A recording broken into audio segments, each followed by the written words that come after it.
It's the Security Weekly News, episode 151, which is one of the sacred high school numbers. You know, it's like episode 151, and it's like episode 69 was, well, I don't know, there was 82 episodes ago, and there was all these sacred numbers when I was in high school. Like another one was 714, which I'm not telling you what that one meant. Welcome to the week of 18 September 2021 and the Security Weekly News. Cosa Nostra, Amazon AI, healthcare apps, OSTIF, oh my God, iOS 15, Thailand, and time crystals. All this and Jason Wood on the Security Weekly News.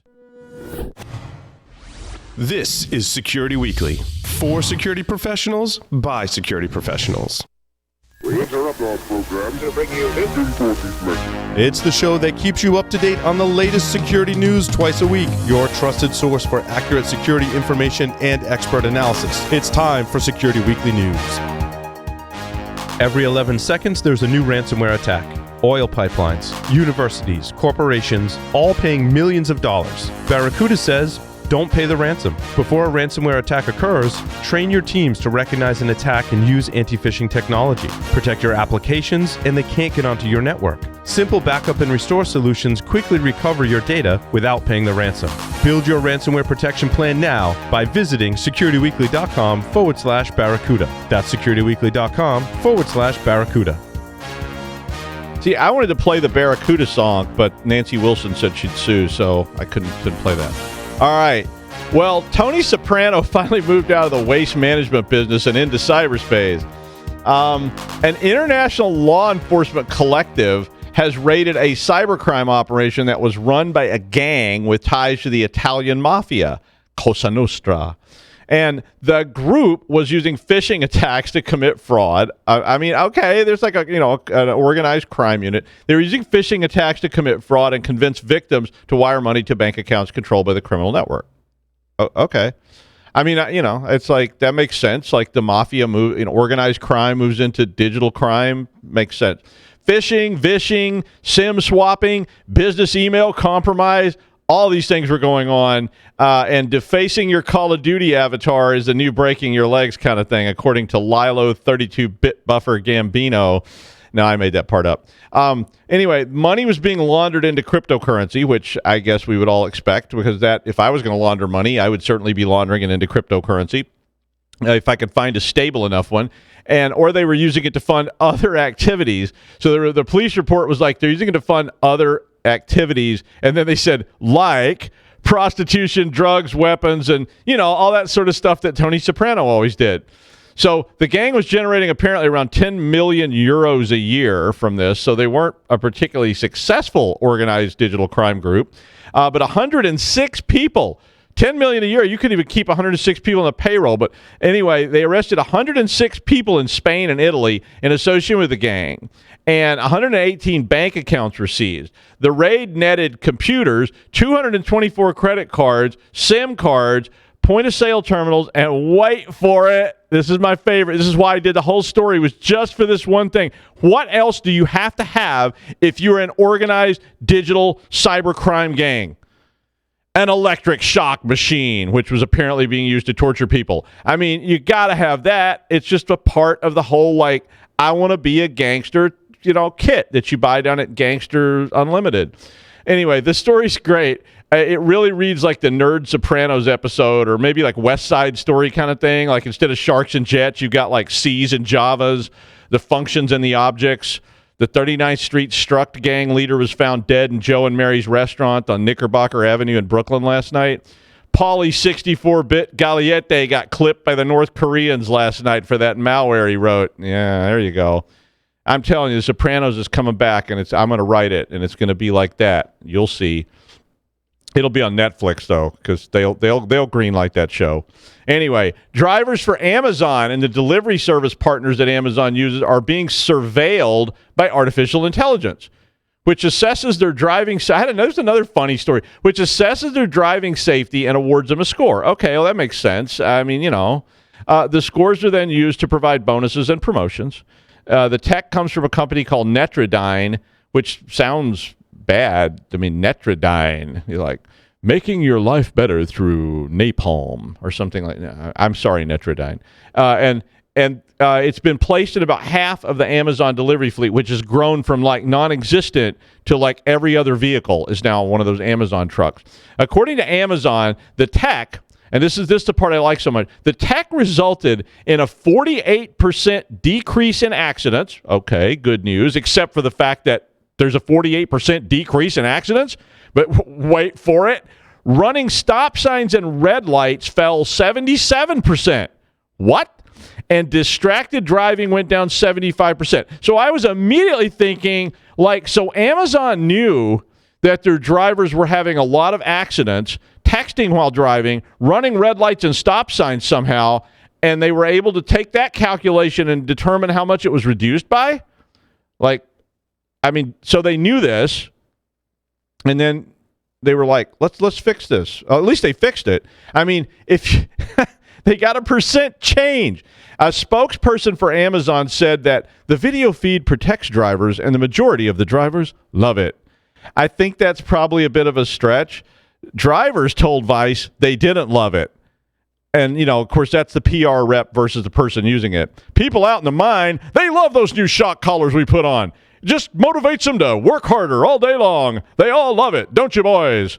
Yeah, helps them stay awake. Honestly, it's basically a dashboard cam. I read the story, which was started off all hypey about AI, so I got my attention. It's basically a dashboard cam, but there's more than one. It starts running when certain events occur that the AI determines, so if the brakes are hit hard or whatever. It really didn't say what the AI was doing beyond that.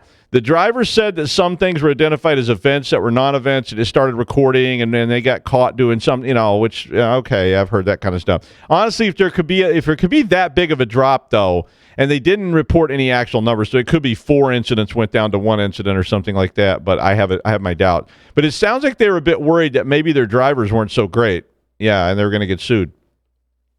Healthcare apps and connected device vendors will need to comply with new U.S. data breach rules, according to federal regulators. This seems to be focused on apps that have attached devices that people use to monitor their health, like glucose monitors and sleep monitors and things like that contain personal data. So the Federal Trade Commission, who actually manages this, extended what they call the health breach notification rule to cover healthcare apps, fitness tracking devices, and all related software. So eMarketer report said that 90,000 healthcare apps were released just last year. 88% of them collect and share data about you. So I don't really know how these things work in terms of apps, since an app may be written and maintained in Peru that's being used on a Fitbit that was made in China and is being worn by somebody in Cleveland. So I'm not sure how this enforcement works. I don't know. Does Apple comply and say we won't put that in the Apple Store? And I doubt it. So I'm not really sure how they managed to do this. But I know what my Fitbit shows. It shows 0000. Yeah, first world problems. Last month, Google pledged $100 million toward improvement in open source security. So far, Google is now going to sponsor 8 projects through a partnership with the Open Source Technology Improvement Fund, which is called OSTIF. And OSTIF has listed 25 potential projects marked as critical on their website. So the list of 25 was created using a score that they derived from the OpenSSF Criticality Score project, the Linux Foundation, and something called Harvard Lish. I don't actually know what that is. But it was a paper, and they had a paper from the University of Washington. So, like all this other stuff, and there was a paper from the University of Washington. But Google's support is going to be directed at 8 of the items on the list. So, and this is kind of why I brought this up. Git was the number one thing on the list, so they're going to focus on that. Lodash, which is a JavaScript utility library that I didn't know what it was. Laravel. I didn't know this one. It's a PHP web app framework. SLF4J, Java Logging Framework Logger. Didn't know that one. Jackson Core and Jackson Databind, which is a JSON for Java, which I had heard of. And it also is used in other like streaming APIs and stuff like that. And HTTP Comp which is a bunch of low-level Java component stuff. Typically what OSTIF does is they do end-to-end reviews of open source products, and then they try to identify all the security issues there and report them kind of like CVEs. Doing that with Git should be quite interesting. I'll be interested to see that report when it comes out. The OMIGOD vulnerability we did talk about that last week, is apparently now escalating, which I'm not going to say I'm shocked about that. If you're unfamiliar with it, OMI is a Linux virtualization component that's used by Azure, which had patches released on the September Microsoft Patch Tuesday last week, or 2 weeks ago. And last week, there were additional mitigations that were reported by Microsoft. So this is basically an agent component that goes into if you're using virtual machines running on Azure that are running Linux. There's also other products that use this same component, so it may be another supply chain problem. Microsoft has indicated that if you have automatic updates enabled, you should receive all the necessary fixes shortly. It's like, okay, well, you didn't do that 2 weeks ago. But if you don't have automatic updates, and a lot of people that use Linux don't turn on automatic updates, then you do need to update your installation of virtual Linux. Anything that has Azure SCOM or OMS agents installed is at risk, according to PwnDefend, or PwnDefend. PwnDefend. The vulnerability is easy to exploit, from what I read, and I reported on this before, so you can go back and watch that if you want to hear about it, or you can obviously look it up because it's like every headline. And following the public disclosure, well, the attacks go way up. So the minute any exploit gets disclosed, people start using it.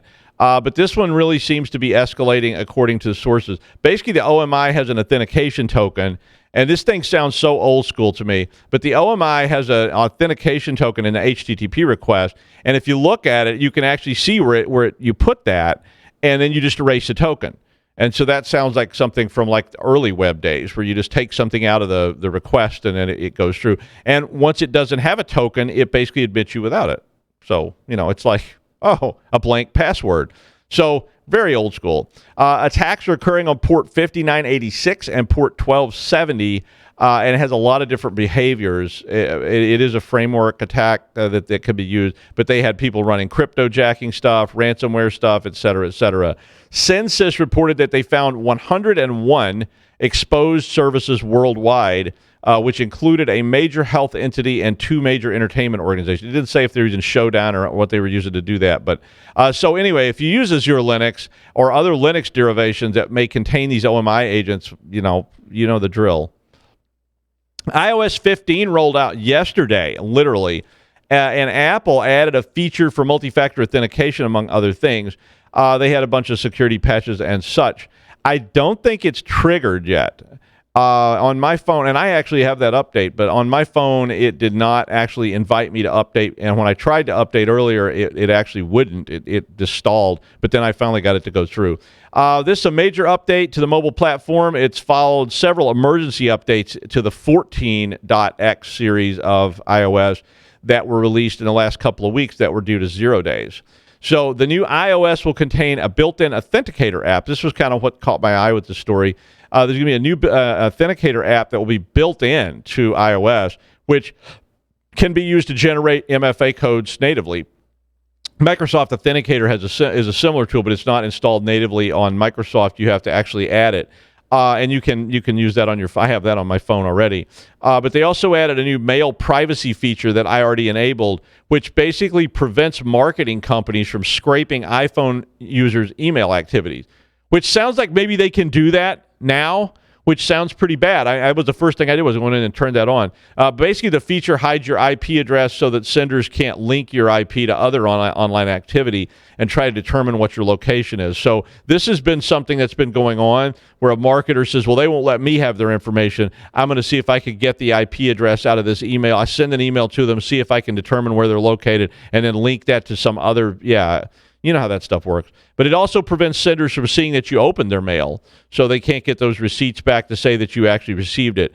Security Paste App Privacy Report, which examines how often your apps access your information over the last week, was added, and there were some other upgrades. But so far, like I said, they haven't pushed it, but you can't get it if you just go to the update screen. If you've been to Thailand, like in a long while, well, your personal data has probably been exposed.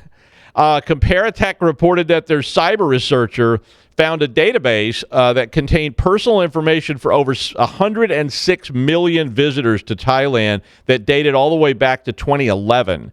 So if you've pretty much ever been to Thailand. Thai officials were notified about this data on the 22nd of August and said they secured the data the next day. The official response from the Thai government was that the data, despite what this person reported, that the data was not accessed by any unauthorized parties, and that their Cybercrime Investigating Bureau had reported it was unaware of the incident but would look into it. So Thailand, like a lot of other governments, pretty much all of them, has had numerous problems with data breaches. And this last one, there was one before this in June when a government website they put up where foreign visitors sign up for coronavirus vaccines exposed the names and passport numbers of those people on the internet. One day we're probably going to have to give up this whole data privacy thing, I think. Security through obscurity just doesn't work. Hey, and listen, one last chance at my DNA spittoon USB port authenticator idea. Come on. Anybody out there? Anybody? Bueller? All right. His first million was achieved with the idea that you could make making bread fun again by using your feet to knead the dough in the famous book, Feet Kneading Made Simple. He followed that up with success with Naughty Needs and the Art of Erotic Massage using your feet. And his latest venture is called I Need You, which focuses on how to milk sheep with your feet. It's Jason Wood. Hello, everybody. Yeah, it was a little weird. That was getting a little weird. The last one was where you finally got me laughing out loud. Well, I have to try harder now. Oh, man. Hey, everybody. It's good to be back with you. Been a couple weeks for me. So I decided to I found this article at Threat Post that I wanted to take a look at here with us, with everybody. Basically, it covers a report written by Cisco Talos on the Turla threat actor group and an implant that they have named Tiny Turla. Essentially, this implant was discovered as targeting, they think, the former Afghanistan government, aka before the Taliban comes in and takes over everything. And according to Talos, the implant has been in use for 2 years without discovery. I assume that they found it, and then they started looking back through data that they had available and picked it up somewhere in that data. They don't get into, article doesn't cover exactly what data they had on this, but I thought I want to take a look at the implant and really talk about how we could hunt for stuff like that. I do threat hunting day to day. And so when I saw this, I started looking at, okay, well, how, this is new and novel, as they put it, meaning that nobody knows about it. How could we have hunted for this? What are some things we can learn from it? So first off, let's take a look at the implant itself. They say this is really bare bones kind of backdoor. It's what Talos calls a second chance piece of malware. Essentially what that means is that they put it on a system and hope that it gets missed. If somebody comes in and does IR on it and they remove malware from it, but they don't rebuild the system, that they just miss this other little service running. And it is a Windows service. And the way it works, basically, they use some masquerading. We'll talk a little bit about that. And it uses HTTPS to beacon out every 5 seconds to Turla's infrastructure. So pretty chatty, actually, as it's looking back for new commands. The implant itself can upload or download files, and it can execute files on the system. So you could download a new backdoor or something or other, and then execute it, and it reaches out to the adversary infrastructure. They get into the host, and they're back in business. According to the researchers, and this is a quote from them, the code is quite simple, but is simple enough that it will usually fly under the radar, end quote. Now let's take a look at Turla themselves before we pivot to the threat hunting side of this. Turla is associated with the Russian Foreign Security Service, aka the FSB, as we may call them. And where I work, we would call them Venomous Bear, but we'll use Turla throughout this because that's what Threat Post uses. The group has been operating for quite a while. They've been around since about 2004 or 2005, depending on what source you're reading. So they're a really mature group, 16 to 17 years of operating experience. So, we're talking about some folks with some good tool set and good practice at what they're doing. So with that background out of the way, let's take a look at some of the details of this implant and really how we would hunt on it. This is where I want to get about it. First off, the installation happens with a batch file that's basically executed on the host.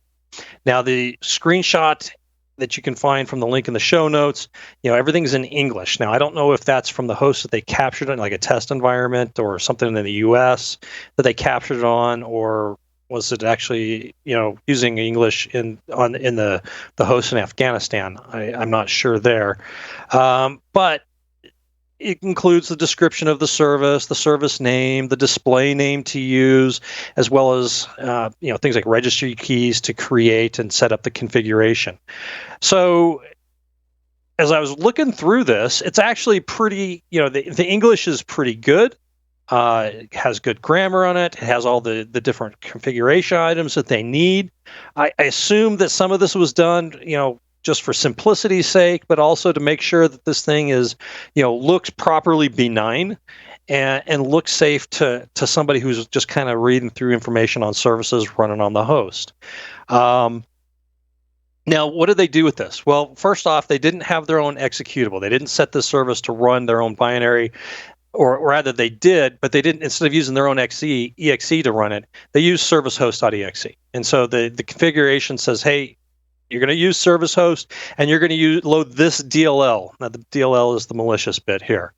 The install specifies the script, or the install script specifies the path to the DLL, and the execution parameters are going to be added to the Windows registry. The description, like I said, tries to sound benign, but it also tries to sound risky to stop it. And here's what it reads as. Maintains date and time synchronization on all clients, servers in the network. If the service is stopped, date and time synchronization will be unavailable. If this service is disabled, any service that explicitly depends on it will fail to start. And so, sysadmins look at this and they're like, well, maybe we should leave this running. That sounds like it's legitimate. They check it out. It's run service under service host. They look at task list and see what processes are running. They don't see anything. So maybe they let it go by. The service name is W64 time, all one word. And the DLL name is W64time.dll, and it's stored in system root system 32. So kind of, everything's just geared up to look legitimate. And, so I can see people, as they're reading through things, their eyes just kind of go past this and they let it go by. But what can we use for hunting on this? This is a new and novel implant. Nobody had caught this DLL before, according to Talos. So what can we do for hunting to try and find this? First off, anytime something like, for this to run, somebody's inside the environment and already operating. So we're going to leave that, we're going to set that aside. Any indicators that we could have that would be outside of this particular implant. But you've got the bat file being executed. Now the bat file executes the SC command to create the service and do the configuration, set all the registry keys. So, things we could hunt on here, right? We've got batch file execution. How often does that happen in your environment? Maybe less, maybe more, maybe, depends. But let's take a look at that in, correlation with other things. Batch files creating services. Well, this may happen in our environment, but it probably doesn't happen all the time. Certainly, it would be probably for software, maybe that an installer that we know about, and so we could, as we get acquainted with what's happening in our environment, we could filter that out and focus on other things that are not known to be good. We've got the reg command being used to add registry keys. That's always interesting, suspicious. So those are things that I would start zooming in on right away, because these are things I see actors do all the time. They use the reg command. They use the SC command to create services. How often does this happen inside of our environments? What does it look like where it does happen? Okay, exclude that stuff. Now let's focus on the things that we're not used to seeing. And, Are we going to hit false positives? Yeah, I suspect so. But it may not be as often as we might think by looking at this. So you go out, you do your hunt on that and see what you can find. Again, if it's normal environment, you just exclude that and move on. And you tune your hypothesis as you do in your hunting. These are hunting leads that can allow us to find implants like this. This is kind of an unusual execution. Why is this happening like this? What other things are occurring at the same time that it's going on? And, honestly, if we're focusing on those tactics, that allows us to pick up on other malicious implants being created. We don't have to depend on something like a SHA-256 hash, or a file name or a path or some other atomic indicator that's really easy to change. So this can pay dividends as we're looking at other attacks. Now, let's say you don't have access to command lines to go and do your hunting on. This just isn't telemetry that you have available. You also still have the network side, right? We can hunt on network behaviors as well. We should be able to spot this beacon. I mean, every 5 seconds, this thing is running. Other malware is going to use other beacons. That's fine, but they'll have their own period that they're running. One way that we deal with this, or we teach it as an example, is in SANS Sec 504. We have students go out and use Zeek logs and run it through Rita. And Rita is I forget what it stands for now. Real something or other. Oh, well. Sorry, John. But it's created by Black Hills Information Security. So this is something that we would have people go through, parse the Zeek logs, and then the beaconing just sticks out right at the top of the list. So we can hunt on those network behaviors as well. We don't necessarily need to know what it is that's running this. We just know that this host is chattering like this all the time. Now we can go and look at it, drop a sniffer on it, see where it's coming from, what process is originating this from, that sort of thing. I really like reading reports like this from Talos and other organizations that release them, because they give us insight into how adversaries operate. Threat hunting is based on looking for signs that adversaries are already inside of our networks. They've somehow gotten around security software that we already have deployed, and it didn't detect it. So we can use reports like this to basically create our own hunts that we can then turn around and repeat over and over and over again. Doing this also allows us to learn what is normal inside of our environment, and get a feel for that. That allows us to understand when something abnormal pops up. And that's a kind of a daunting task to folks as they think about that. But realistically, you can, if you're collecting the data and spend the time to do the tuning, parse out things you don't need as you realize that this is expected behavior. We can tune it down to things that are things we don't know what that is, and you just repeat them over and over again. We build a methodology around this, and then we build a growing body of tactics and techniques that we're hunting for. And this is just an example of just taking something that's been released publicly, turning that around into a threat hunt, something that we can apply to our environments. And hopefully we end up right in a situation where we're reading about this 2 years after it's been actually started being used, and that's when we finally discover it. So take a look at the report. How can you apply this to your environment? What can you hunt on from it? And how can you make it your hunts so that you're not hunting just for this, you're hunting for some behaviors that allow you to catch other things that are going on that you may not know about. All right. Thank you, Jason. And finally, apparently Google's Sycamore chip, which is used in their quantum computer, was used to create a new phase of matter. Yeah. And it's called a time crystal. And I went and looked several times just to see if this was real, because I kept thinking, is this made up? But it apparently is real. You want Daleks? This is how you get Daleks. But anyway, the time crystal has the ability to cycle between two states forever without losing energy, which would appear to violate the second law of thermodynamics. Now, if you aren't up on your thermodynamic laws, basically the second thermodynamic law says that over time, everything tends toward entropy. So hence this tattoo, which has something to do with entropy and physics and all that. But anyway, so this apparently doesn't apply to time crystals, which appear to remain stable and don't descend into entropy despite the change of states. So they don't lose anything. So this particular time crystal existed for 100 seconds, which was to prove a prediction of the existence of time crystals from 9 years ago. I can't even believe I'm saying this stuff. It's just so bizarre. But I'll be honest. They used 20 strips of superconducting aluminum to make qubits, and then they used a microwave beam on the strips, which caused the qubits to flip states. But despite the flipping of states continually, they never absorbed any heat or degenerated into a non-state. Then it gets weird. And anyway, my friend who I was my entropy guy is not around. He descended into entropy himself. So I don't have anybody to explain this to me. So I'll let you read it and see what you think. Anyway, I'll let you read the whole thing. It was very interesting. Thanks, Jason. Thanks for joining us on Security Weekly News. I'll see you on Friday with the Security Weekly News wrap-up show. Please get your shots. Really, get your shots.